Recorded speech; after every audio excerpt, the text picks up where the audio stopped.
Estamos aqui no Complexo Cultural Samambaia para falar sobre teatro musical popular brasileiro.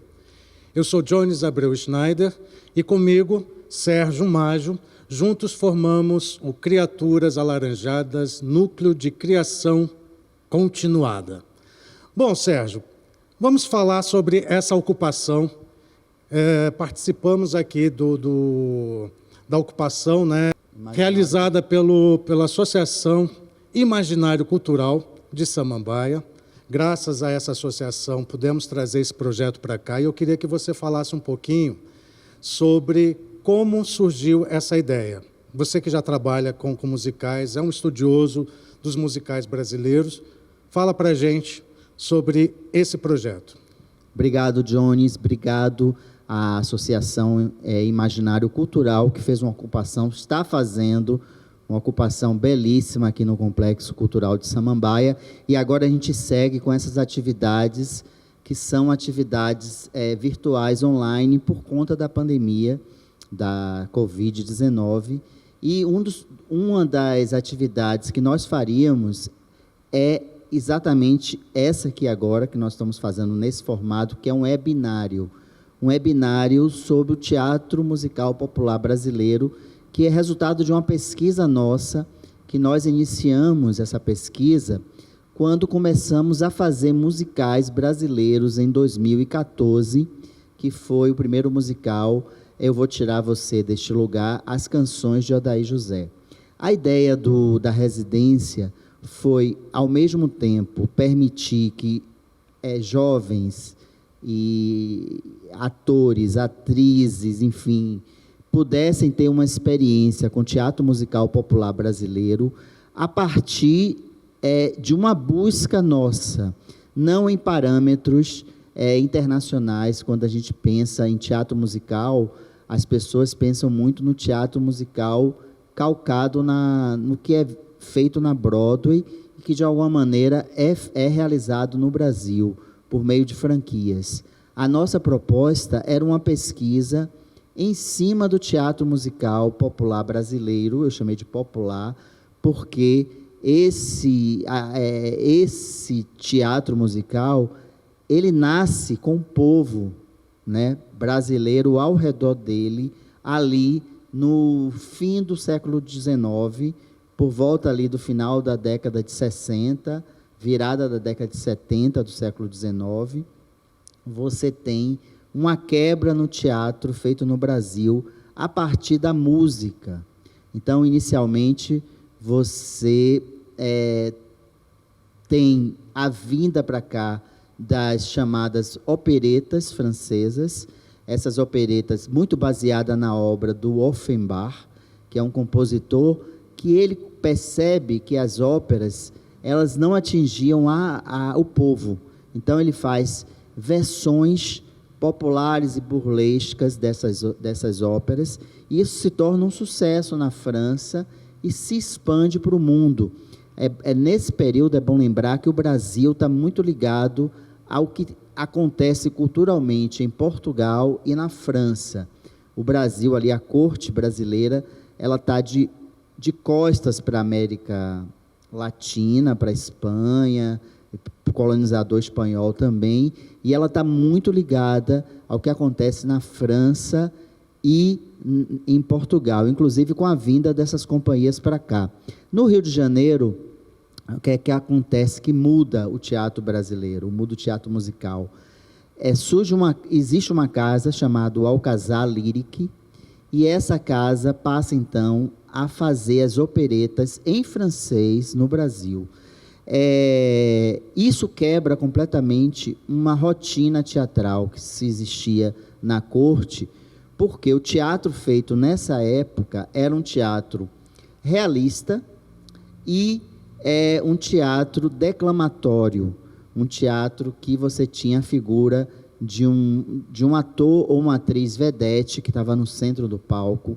Era um teatro um pouco distanciado, não tinha essa noção ainda moderna, não tinha uma modernização da quebra da quarta parede, ou seja, do envolvimento da plateia com o que acontecia no palco. Então, era um teatro declamatório, longo, muito marcado, enfim, que era basicamente frequentado pela classe mais abastada da corte. Com as operetas no Alcazar, o que é que ocorre? Climas de mesas, se colocam garçom, bebida e mulheres deslumbrantes no palco, cantando essas óperas, fazendo também as personagens femininas, porque já tinha a presença da atriz já nesse teatro realista, mas essa atriz era uma atriz da ópera, era uma atriz cantora, e era uma atriz também cortesã, no sentido de cortejar a plateia. Então, como eram mulheres deslumbrantes, então a plateia masculina começa a invadir o Alcazar, isso se torna um sucesso, e logicamente o brasileiro observa isso e resolve o quê? Copiar. E aí então tem o teatro Fênix Dramático, que é o teatro que passa a copiar esse modelo. Então, o que ele faz? Ele cria, então, adapta essas histórias para o Brasil daquela época. Então, se no Alcazar tinha Orfeu, a história de Orfeu, e na versão brasileira, esse Orfeu virava um imigrante que chegava no Rio de Janeiro. E aí você tinha, então, figuras brasileiras, os clichês, os estereótipos. Então, o bêbado, o malandro, todas aquelas figuras que estavam se formando, eles iam para essas paródias. E isso começou a fazer um sucesso tremendo, que desestabilizou esse teatro oficial no Brasil. Então, esse teatro musical que surge copiado em francês na versão brasileira, ele vai rapidamente ganhando uma cara brasileira com essas paródias, ele vai atraindo um público cada vez maior, essas mulheres vão virando figuras públicas. No caso do Alcazar, a gente tem a figura da Aimée. A Aimée vai ser a francesa, vai ser a primeira figura feminina emblemática da história do teatro, aí nessa virada. Ela era, assim, cortejada, e a Aimée não podia sair no Rio, na rua, na corte, porque ela era muito assediada. E a crítica brasileira, que existia já uma crítica literária, você tinha Machado de Assis, você tinha Joaquim Manuel Macedo nessa crítica, que estava detonando esse teatro musical, porque eles se agarravam ao modelo anterior, eles passam, então, a ser seduzidos por essas mulheres. Então, o Machado chega a fazer uma crônica para Aimée, chamando ela de demoninho loiro, cujos lábios eram lábios sedutores e doces. Então, dava para entender até ali que ele teve um romance com ela. Então, tudo isso vai fazendo com que esse teatro musical, ali no final do século XIX, caminhe para uma brasilidade que não demora a acontecer, porque esses novos dramaturgos vão surgindo nessas paródias, até que chega aqui do Maranhão, no Rio de Janeiro, o Arthur Azevedo. E o Arthur Azevedo se encanta por isso, e ele, dono de uma astúcia e uma inteligência, ele começa a perceber que precisa realmente botar, inclusive, a música que estava surgindo na corte, que já era uma música que vinha das senzalas, os batuques, os lundus, enfim, o corta-jaca, várias danças que surgiam, né, desse processo de fim de escravidão e de escravidão, com uma mistura das chamadas modinhas portuguesas. Ele observou que vários maestros e musicistas estavam fazendo essa fusão. Uma delas, muito famosa, que é a Chiquinha Gonzaga. A Chiquinha, que vai fundir a modinha com os lundus, e gerando daí o chamado chorinho, ela imediatamente migra para o teatro. Então, o teatro musical brasileiro, ele surge junto com a música popular brasileira que irá surgir a partir daí. Então, é uma fusão muito poderosa. Tudo isso mostra e demonstra, quando a gente pensa hoje que o teatro musical no Brasil são as versões das grandes produções norte-americanas, a gente vai ver que isso é uma questão completamente mercadológica e do momento. Nós temos um teatro próprio, e um teatro que atravessou 2 séculos. Então, o que essa residência mostrou para os alunos foi uma potência nessa história, e a partir daí a possibilidade da gente criar então uma dramaturgia abrasileirada. Sim, mas agora eu vou aproveitar, já que você fez esse resumo do início do teatro musical no Brasil, para você dar continuidade. Como é que foram os anos seguintes, né? Os anos 20, os anos 30, 40, até chegar aos dias de hoje? Essa fase do final do século XIX é muito rica, porque o Arthur Azevedo ele vai fazer essas versões brasileiras, então ele também vai estimulando outros a fazerem. Aí já começa a surgir textos com dramaturgias próprias, e o Arthur percebe que tinha um tipo de teatro sendo feito no final do século XIX, que é chamado o teatro da mágica, da magia. O Martins Pena estava fazendo esse teatro, que era o teatro muito calcado nas possibilidades de surpreender uma plateia. Então, você tinha vários cenógrafos ali trabalhando, maquinaria, para que, de repente, tinha ali um cenário que era uma árvore, e essa árvore houvesse ali uma manipulação, e essa árvore se transformasse num macaco. E a plateia, então, vamos lembrar que é um teatro sem luz, né? Ainda é um teatro com luz a luz de velas, né? De velas e de lamparinas, né? De óleo. Então, essa magia desse teatro, esse teatro mágico, o que o Arthur percebe? Vamos mesclar isso, trazer para esse teatro musical. E ele descobre que na França estão fazendo as revistas do ano. O que a França fazia? Ela, no final do ano, ela fazia uma grande revisitação aos principais acontecimentos que eles viveram. E faziam isso de forma engraçada, por meio de paródias também. O Arthur, ele vai ter acesso a esses textos, vai ter acesso a essa forma de fazer, e ele faz no Brasil, então, as revistas do ano que, simplesmente, depois que ele descobre o modo de fazer, elas se tornam a coqueluche na corte. Então, ele colocava no palco os arquétipos daqueles personagens da corte, o delegado que fez alguma improbidade, os próprios monarcas, as rixas dos jornalistas, tudo isso passava, então, a vir para o palco a partir de uma montagem muito inspirada no chamado vaudeville americano, que surgiu fortemente nos Estados Unidos, que era o quê?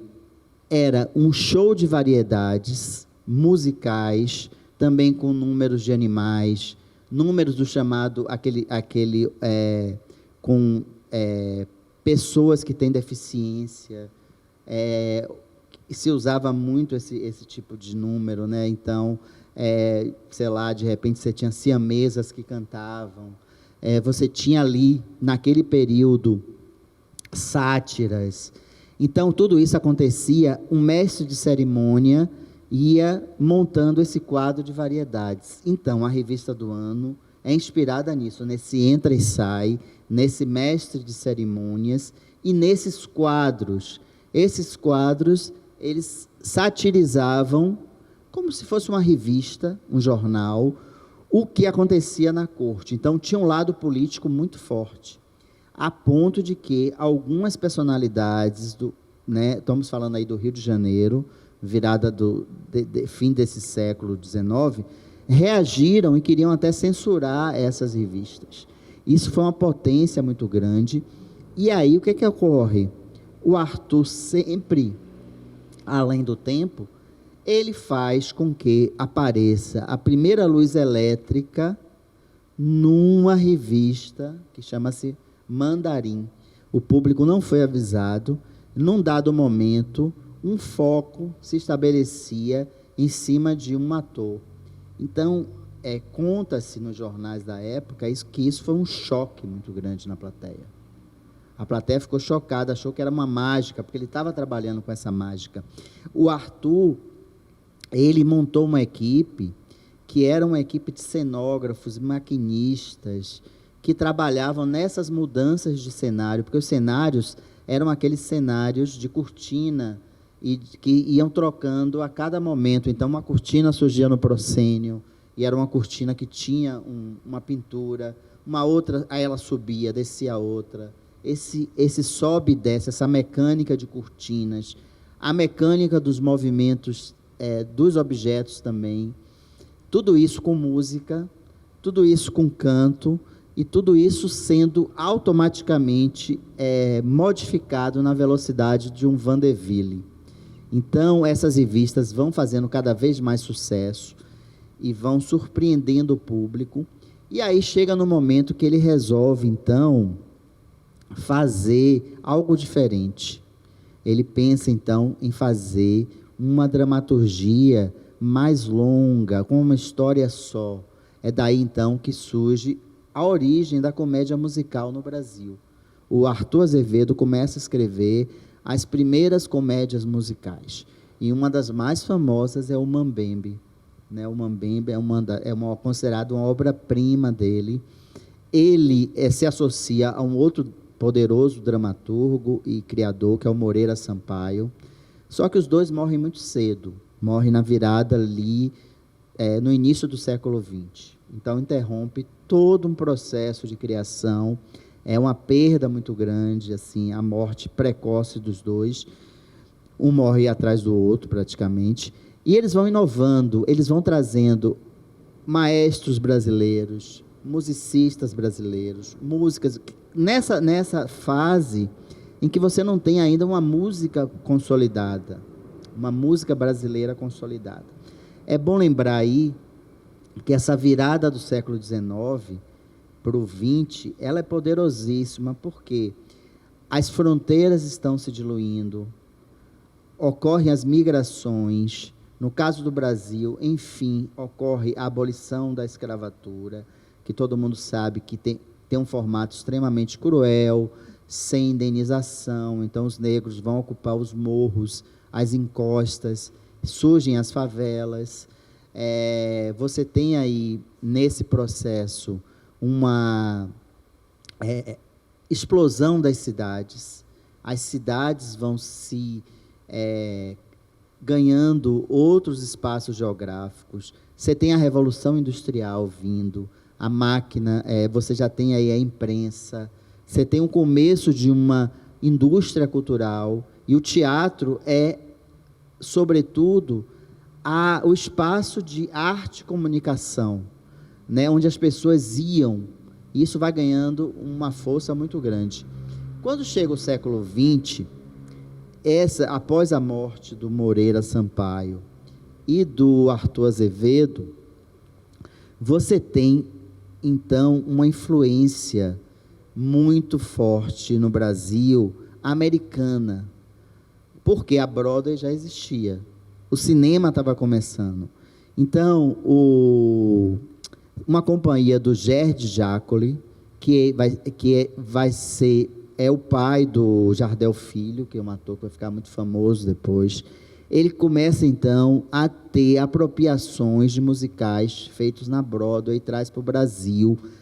Começa a trazer a ideia de coro, a ideia de uma ocupação espacial diferenciada. Ao mesmo tempo, você tem a figura de uma companhia que está viajando ali, chegando próximo ao Brasil e vindo para o Brasil, na Argentina, que é a companhia Bataclan.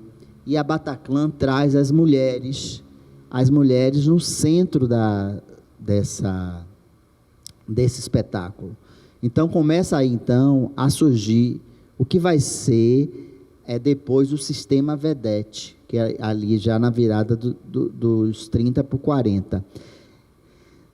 Esse teatro musical vai se expandindo, você vai ter lugares no Rio de Janeiro, até com 21 teatros, tendo musicais brasileiros, porque a música brasileira também está crescendo. Você tem uma música saindo do interior, né, e vindo para a capital, que são as canções caipiras.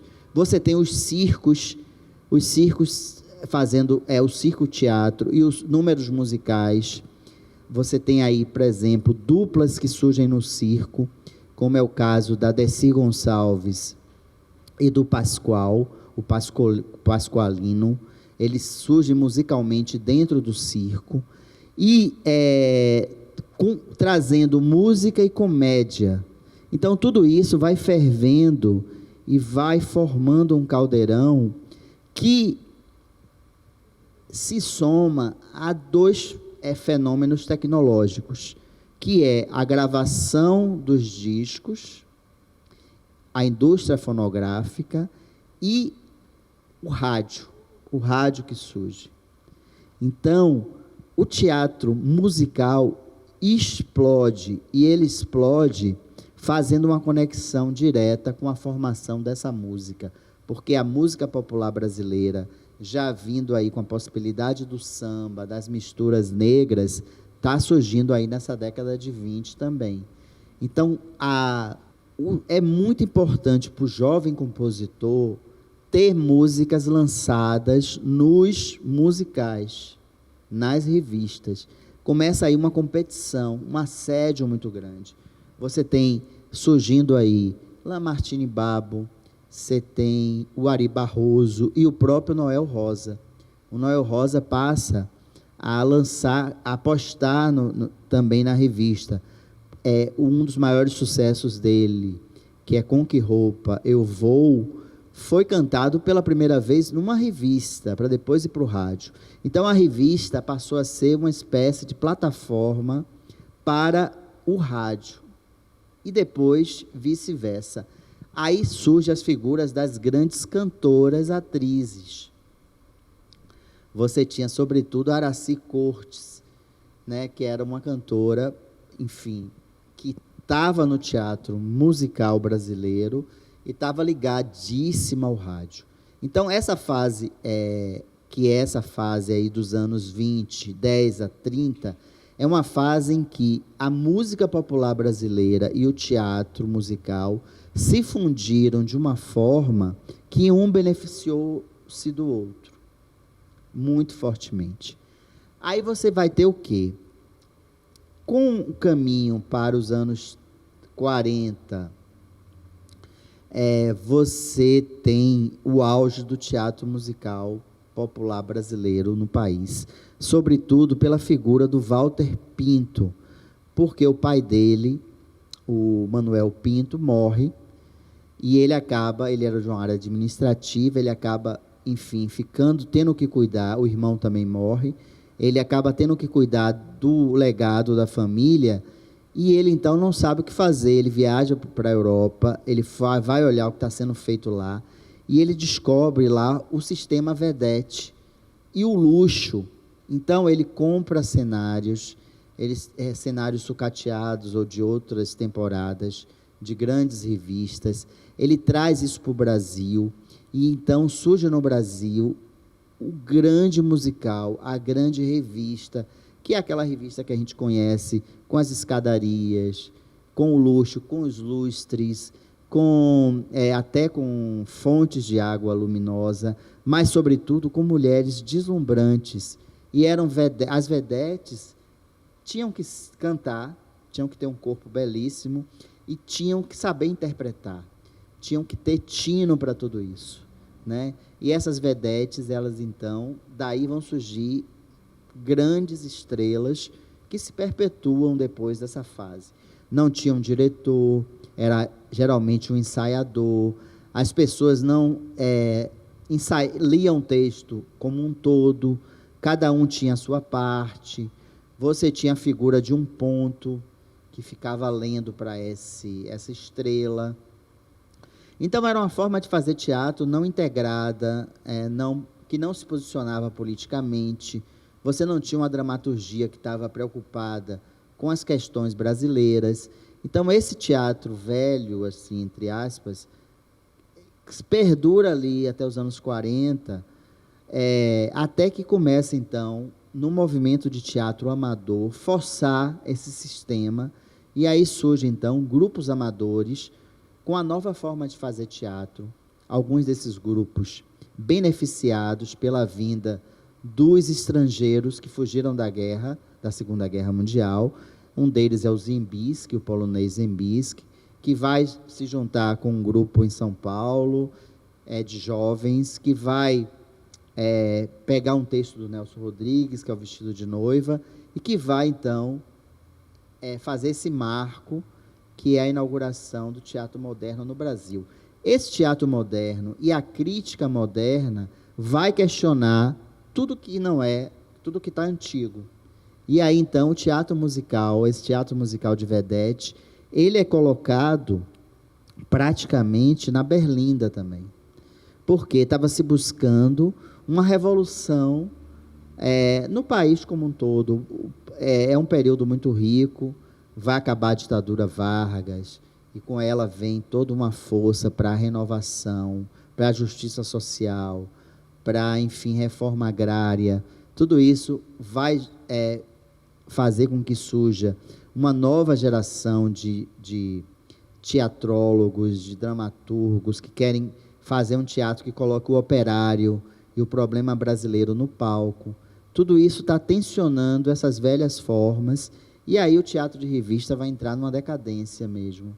Ele vai ser combatido, e ele vai ali ser substituído nos anos 60 por um teatro musical político, que é um teatro muito inspirado no Bertolt Brecht, que é um importante teatrólogo alemão, que ele tem a música como elemento de distanciamento. Então, a música, ela quebra aquele olhar dramático que a plateia tem de se identificar com os personagens. A música, ela faz com que a plateia pense o espetáculo de forma crítica, era um dos artifícios dele, porque o Brecht se inspira nos cabarés que tinham na Alemanha, ali no início, também na virada do século XIX para o XX. Tudo isso está, nos anos 60, pegando fogo, enfrentando a ditadura militar. Nesse paralelo, também acontece aí um segundo movimento da vinda da Broadway para o Brasil. Você tem, então, muito movido pelo sucesso do cinema agora, dos grandes musicais de cinema, você tem as montagens brasileiras nesse período, dos anos 60, como Alô Dolly, que foi um grande sucesso com a Bibi Ferreira e o Paulo Autran, trazendo também esse musical americano para o Brasil. E por aí não para, você vai seguindo o Chico Buarque de Holanda, migrando da música para o teatro, se envolvendo nos musicais, do Lobo. Quer dizer, a fusão entre música e teatro, ela volta a se restabelecer com toda a força na década de 60, até que ocorre, então, o AI-5, que todo mundo sabe que é o golpe dentro do golpe, e aí há realmente o silêncio e a falência desse sistema musical. E o que acontece depois do golpe, no teatro brasileiro? Olha, depois do golpe, o movimento teatral, ele se sente obrigado, os atores de teatro, os grandes atores e as grandes atrizes, elas assim, não tem muita escolha, não dá para sobreviver de teatro nesse período, tudo é censurado, você tem que fazer um teatro muito neutro ali, enfim, muito fora do contexto brasileiro, sem crítica. Você tem, então, a migração de todo um grupo de dramaturgos e de atrizes e atores e diretores para a televisão. Então, você tem toda essa migração e você tem esse teatro ficando comercial. Só que isso vai buscando brechas, né? Uma dessas brechas está no movimento underground, no movimento das travestis, das transformistas, dos andrógenos. Então, você começa a ter uma nova fusão surgindo aí, nos anos 70, da música com a teatralidade. Se você pegar os Secos e Molhados, a figura do Ney Mato Grosso estava ligado a esse teatro. O Ney maquiava e também estava fazendo um teatro musicado. E então surge grupos como os Dizzy Croquettes, que começam a retomar as revistas. É uma retomada das revistas com esquetes, com críticas, e ocupando essa parte que está à margem. Você tem as travestis também fazendo esse tipo de trabalho. Você surge aí as estrelas travestis que cantam, como a Rogéria, a Divina Valéria, enfim, a Ivaná, que é uma estrela trazida pelo Walter Pinto, ali no final das revistas ali dos anos 60, a Ivaná vai influenciar todas essas futuras estrelas que cantam no Brasil, que vão se aliar a comediantes. Então você tem a Rogéria e a Valéria fazendo shows revistados com o Agildo Ribeiro, por exemplo. E os musicais aí vão seguindo de forma pontual. Você tem o Chico tentando voltar, e ele volta com Gota d'Água, né? E que é um grande sucesso, que é uma leitura brasileira de Medéia. Com a Ópera do Malandro, ele volta nos anos 70 com a Ópera do Malandro. E então, nos anos 80, começa então uma retomada natural desses musicais, anos 80 e 90, musicais muito também inspirados nas revistas. Essa herança das revistas, ela nunca é abortada, nunca é cortada. O irmão do Zé Celso Martinez Correia, o Luiz Antônio, ele vai retomar esses musicais no Rio de Janeiro, muito inspirado nos anos final do século XIX, XX, e nos anos as primeiras décadas do século XX. Ele vai retomar nos anos 80, 90, e uma nova geração de musicais acústicos começam a surgir. O que é que ocorre? Isso vai formando público. O teatro brasileiro vai retomar público ali, sobretudo nos anos 90, a era dos diretores.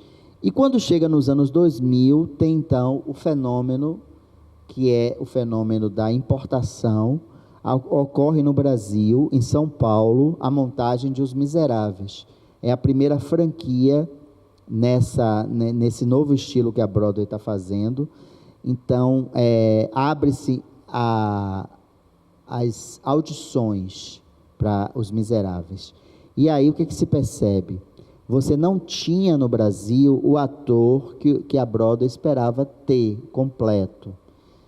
Que era um ator que canta, dança, sapateia, enfim, e tem um conhecimento musical, de voz, muito próximo ao estudo da música clássica, ao estudo da ópera. E aí você tem essas audições, e nessas audições surgem, sobretudo, a necessidade de fazer aí um aproveitamento entre pessoas vindas desse mundo clássico, da música clássica e da ópera, mas com alguma experiência e com alguma mise-en-scène com o teatro. Então, nesse período que surge Os Miseráveis, surge também um mercado de musicais no Brasil nunca visto, porque a Broadway, ela tem funções que não existiam aqui. Uma delas era o chamado stage manager, que é uma espécie de produtor artista. Ele não é nenhum produtor que só está pensando na questão da execução do espetáculo, enfim, da operacionalização, e ele não é só um artista que está cuidando só dos aspectos estéticos da obra, ele é uma mistura desses dois, e ele vai fazer o meio campo entre um e outro, e aí é trazido do México uma profissional, que é a Leslie Peace, e por aí vai, surgem uma série de necessidades de, enfim, maquiagem, visagismo, uma indústria de cenários, de figurinos, tudo isso nunca tinha sido feito naquela ordem de milhões de reais. Isso faz com que o ator brasileiro invista mais na questão de aula de canto, fonoaudiologia, não é isso? Aula de corpo, dança, para poder entrar nesse mercado. Foi o que aconteceu. Mas a gente também vê um crescimento de musicais, documentários sobre a vida de cantores brasileiros, né? Talvez até para suprir essa necessidade da falta do artista com esse conhecimento tão erudito, né, para os grandes musicais da Broadway, e se encaixar melhor no tom de voz daquele homenageado, né? Por exemplo, Tim Maia, o musical Tim Maia, Wilson Simonal, Elis Regina. Surgiram vários musicais homenageando esses artistas, né? Mostrando a voz mais popular. Fala um pouquinho para a gente desse início do teatro documentário, teatro musical. Então, os anos 2000, Os Miseráveis, isso que você falou, ele impacta o mercado, porque a partir daí São Paulo passa a ser, então, um mercado para esse tipo de musical franqueado, e isso vai gerar o quê? Uma demanda, é preciso formar novos profissionais. Hoje, você vai numa audição de um musical desse, você encontra brasileiros em altíssimo nível, né? Que naquela época não tinha, né? Eram diamantes brutos. Hoje você encontra essas pessoas extremamente lapidadas. Isso provocou uma mudança muito grande na estrutura, inclusive para provocar os brasileiros a criarem musicais também. Bacana. Agora a gente volta a falar sobre a residência, né? Depois desse resumo todo que você passou para os alunos, eu queria que você comentasse como foi a divulgação dessa oficina, dessa residência, o retorno da comunidade, como é que foi a repercussão, as pessoas que se inscreveram, né? Como é que foi um pouquinho, fala para a gente como foram as aulas. Olha, a residência ela foi muito rica nesse sentido da experiência, porque a gente tinha aqui pessoas de quase, 13, 14 regiões administrativas vindo para cá, né? Então, por 6 meses. Então, imagina o tempo, porque a gente fez a oficina de forma concentrada. A gente não espaçou muito, né? A gente concentrou a quantidade de horas nesse período. Então, essas pessoas, a gente tem... só com eles foram 200 horas de trabalho. Eles vinham para cá e aqui a gente experimentava de exercícios práticos a teoria. Assistimos filmes, discutimos filmes norte-americanos, discutimos textos brasileiros, fomos resgatar o que existe de texto das revistas do início do século, montamos cenas, foi um espaço muito colaborativo, muito horizontal, como é a pesquisa do Criaturas Alaranjadas, e decidimos, então, que faríamos uma dramaturgia inédita, e aí partimos para um conto que é de minha autoria, que é a Arquiteta de Branco, e a gente fez o Assombrações de Brasília, que foi um processo muito rico, que se apresentou aqui no final do ano, e para nós, e teve uma repercussão, porque ele foi indicado ao prêmio Web, que é um prêmio importante aqui de Brasília, na categoria, né, que é a categoria de produtos pedagógicos,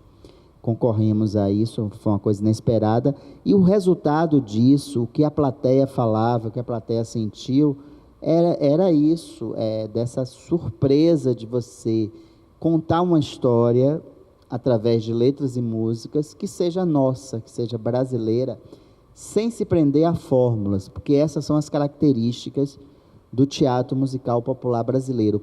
Aqui nós tivemos preparação vocal, né? Tivemos a Caxi Melo aqui preparando vocalmente, né? As pessoas. Tivemos você, Jones, como cenógrafo, Jones Schneider, como cenógrafo, como figurinista, enfim. Tivemos todo o apoio aqui do complexo, né? Na figura da Marília, do Alain, na parte de produção, o Nonato, na parte técnica. Então, fez uma equipe, e aí nós conseguimos, com esse dar as mãos, montar uma demonstração. Eu não digo que foi um espetáculo, porque a gente não tinha toda uma estrutura que necessitava, mas uma demonstração muito honrosa do que foi a oficina. Mas tem uma característica sua que é muito interessante. Você falou da Arquiteta de Branco, um conto seu, que gerou Assombrações de Brasília, né? De um conto virou um espetáculo, né? Pode-se dizer dessa forma, mesmo que tenha sido uma demonstração, virou um texto, e o texto foi escrito de forma colaborativa. Todo mundo teve a sua participação ali, todo mundo participou no figurino, todo mundo participou no cenário, em ideias e tudo mais, né? Essa é uma forma de trabalho do Criaturas Alaranjadas? É uma forma, porque eu acredito que o teatro é essa colaboração, essa é a vivência. Se você for olhar o teatro ali, no começo do seu processo, né, é um teatro feito por muita gente. É um teatro feito por pessoas que construíam cenário, arrumavam suas roupas, iam para a frente do teatro, o próprio ator ia para ali cobrar, depois voltava, o ator acendia a vela. Esse teatro em que todo mundo forma um corpo só, eu acredito nesse teatro. E não num teatro de hierarquias. É claro que a hierarquia tem que existir, tem que ter as funções, mas a criação é um espaço circular, é um espaço fluido, não é uma criação rígida, assim, de cima para baixo. Eu não compreendo, porque eu acho que 1000 cabeças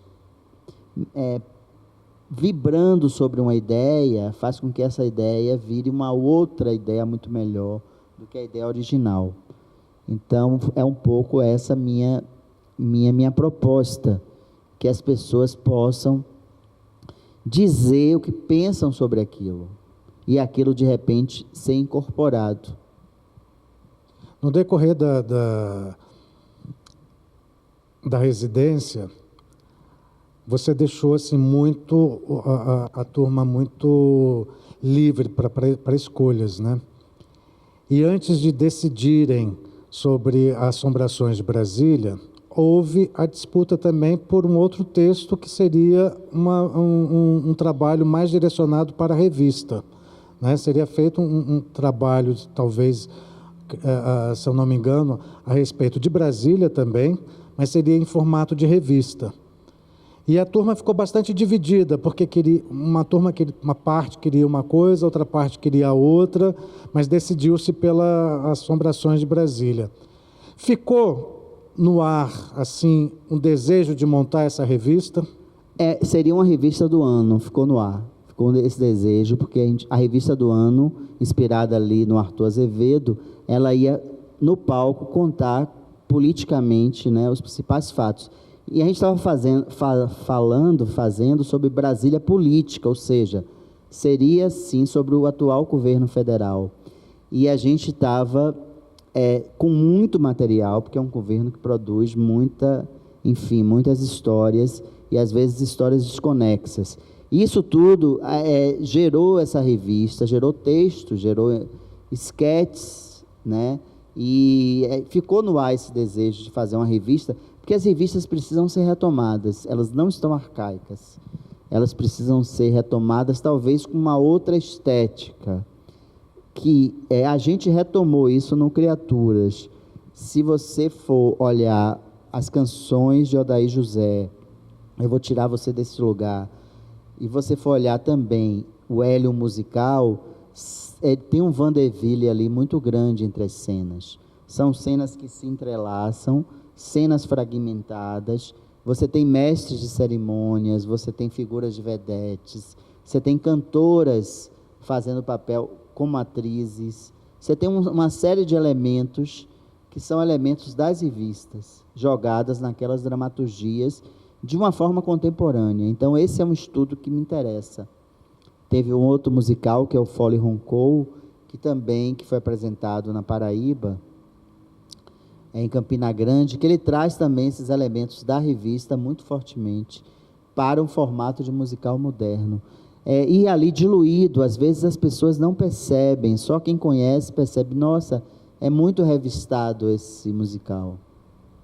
Você escreveu Desbunde, né?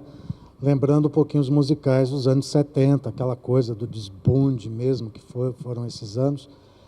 Fala um pouquinho sobre esse trabalho, né? O que você pensou, claro que tendo diferenças do pensamento, da ideia para a montagem.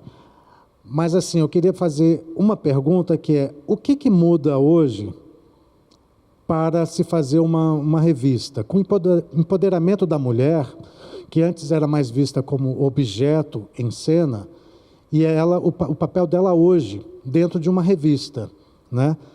Ela tem que continuar sendo a gostosa, ela tem que ser ainda a bonitona, que vai colocar um maiorzinho e vai dançar para todo mundo assistir, ou ela já vai entrar nessa revista de uma outra forma?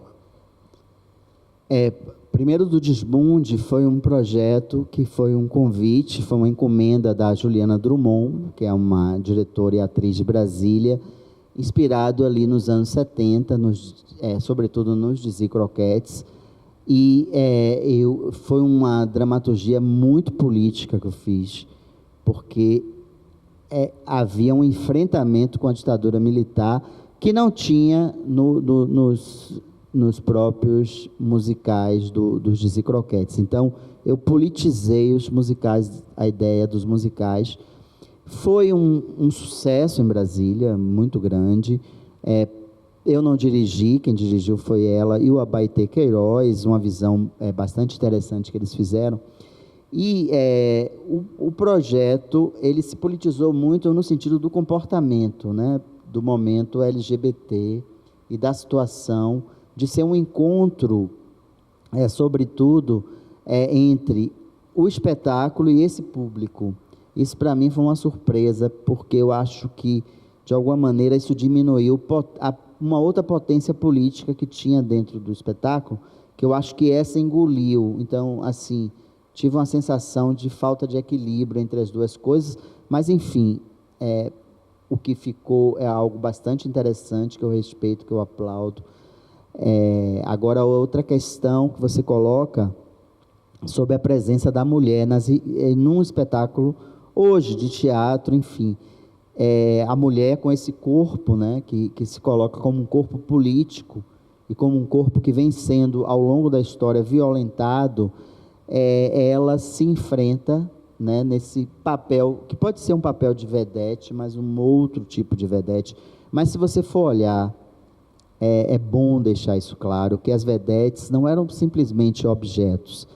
Na época que elas estavam colocando maiô e biquíni, elas estavam politicamente enfrentando todo um machismo e todo um sistema de costumes da época. Elas foram muito perseguidas, elas tiveram uma coragem muito grande. Você vê a morte da Luz del Fuego, bárbara, né? Ela foi assassinada de uma forma bárbara, diz um pouco disso, né?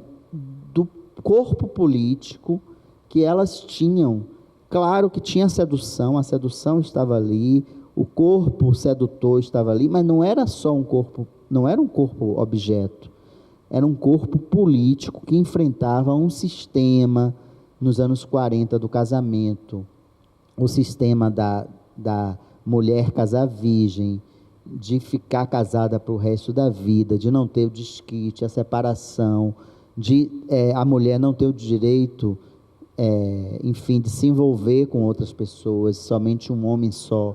Tudo isso a vedete enfrentava, e elas pagaram preços altos. Elas falam nos depoimentos. Elas não eram, algumas poderiam, eram mulheres livres para o tempo, poderiam namorar com 1, 2, 3, e elas eram classificadas como prostitutas, com todo respeito à profissão da prostituta, mas elas não eram prostitutas, elas eram atrizes que estavam em cena, cantando e exibindo. Então tem ali uma política no corpo delas, no enfrentamento. A própria Dessi Gonçalves, que foi uma atriz vedete também, e essas mulheres extraordinárias, depois se tornaram, na televisão, grandes atrizes, no teatro, grandes atrizes, né, respeitadíssimas, mas pagaram um preço alto. Então, a mulher hoje, se for fazer uma revista, é nesse olhar. Não vejo problema dessa mulher usar esse corpo político de outra forma. É interessante isso que você fala, porque a expressão vedete ficou muito marcada na época, né? Uma atriz vedete ficou associada como uma atriz não muito respeitada, né? Pelo nome vedete. Sendo que vedete já vem do italiano, né? De vejam.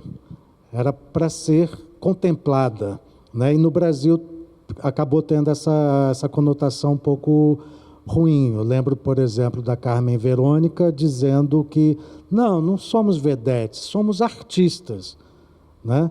Que eu acho que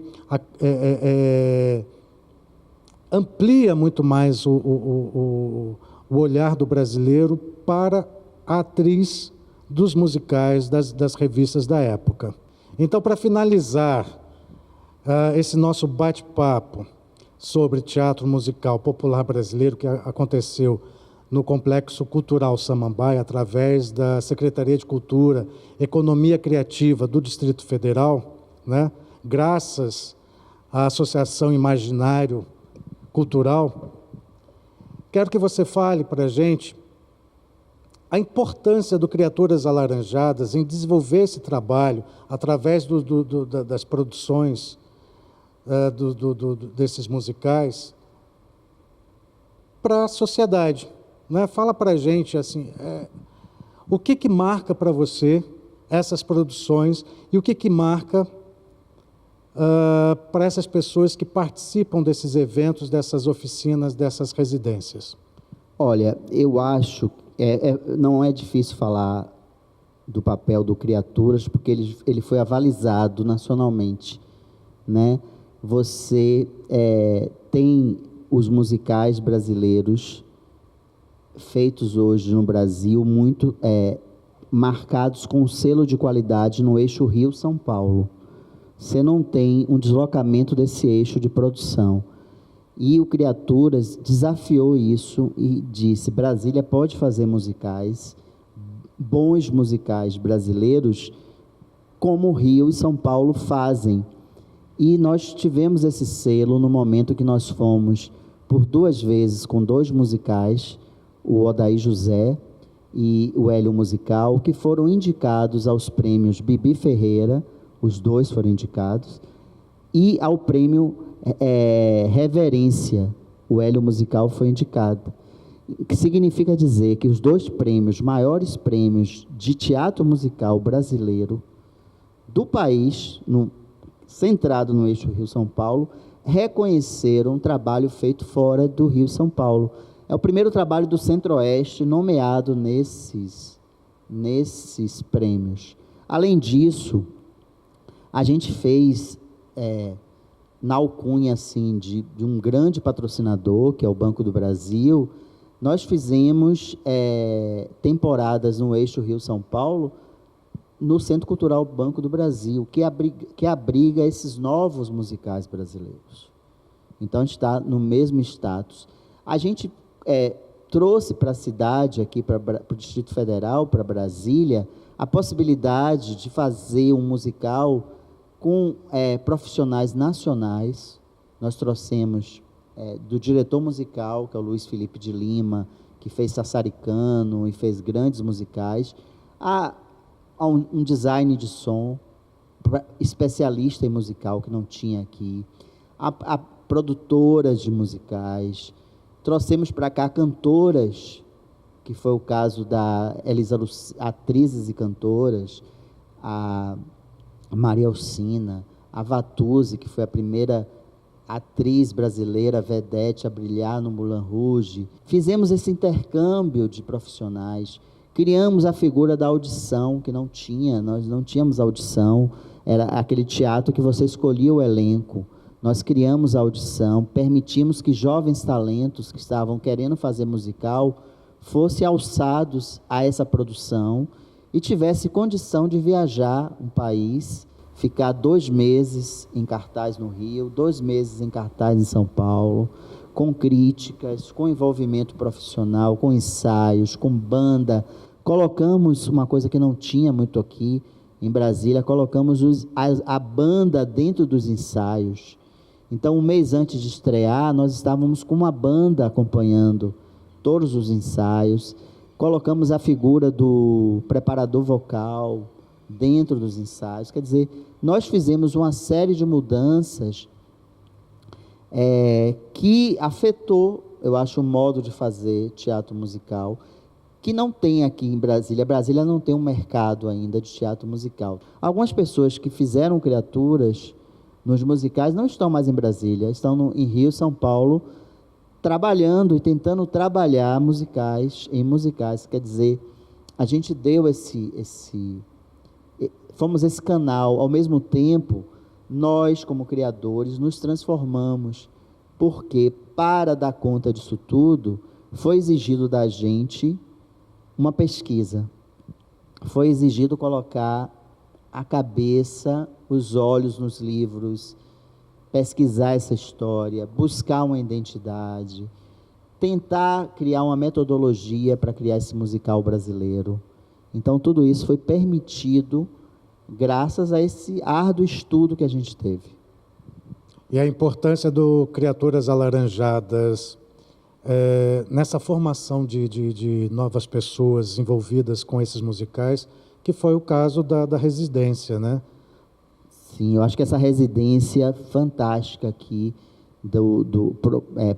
proposta aqui pela Associação Imaginário Cultural, a Secretaria de Cultura e Economia Criativa do Distrito Federal, e que agora a gente está fazendo esse webinário dentro do Cultura e Programação Complexo Cultural de Samambaia, essa vai abrir uma porta para mim, para você, que é a possibilidade da gente desenhar esse programa educativo. Da residência, eu saio daqui com um desenho de um programa educativo de teatro musical popular brasileiro, porque é importante você dividir o conhecimento e não guardar para si. É importante você potencializar as outras pessoas, permitir com que elas utilizem isso como forma de galgar os seus sonhos. Então, nós saímos daqui com essa possibilidade da gente abrir essa continuidade educativa. Maravilha! E assim a gente termina esse papo. Esse webinário. Esse webinário, que para mim é uma palavra nova. Seminário com a plateia presente aqui, um webinário. Com a plateia que vai assistir a gente na web. Exatamente. Então a gente agradece ao Complexo Cultural Samambaia por essa oportunidade. Agradece também à Associação Imaginário Cultural por ter possibilitado essa residência através da ocupação, né, do complexo, e a Secretaria de Cultura, Economia Criativa do Distrito Federal, que possibilitou esse trabalho. Sérgio, muito obrigado. Obrigado, Jones. A toda a equipe, muito obrigado. Mais uma palavrinha para poder encerrar? A palavra é: se você quer fazer teatro musical popular brasileiro, creia, estude, sonhe, trabalhe, que isso é possível. Né? Basta tirar esse sonho, transformar esse sonho numa ação. Porque no momento que o sonho vira ação, ele se transforma em realidade. Então, não desista.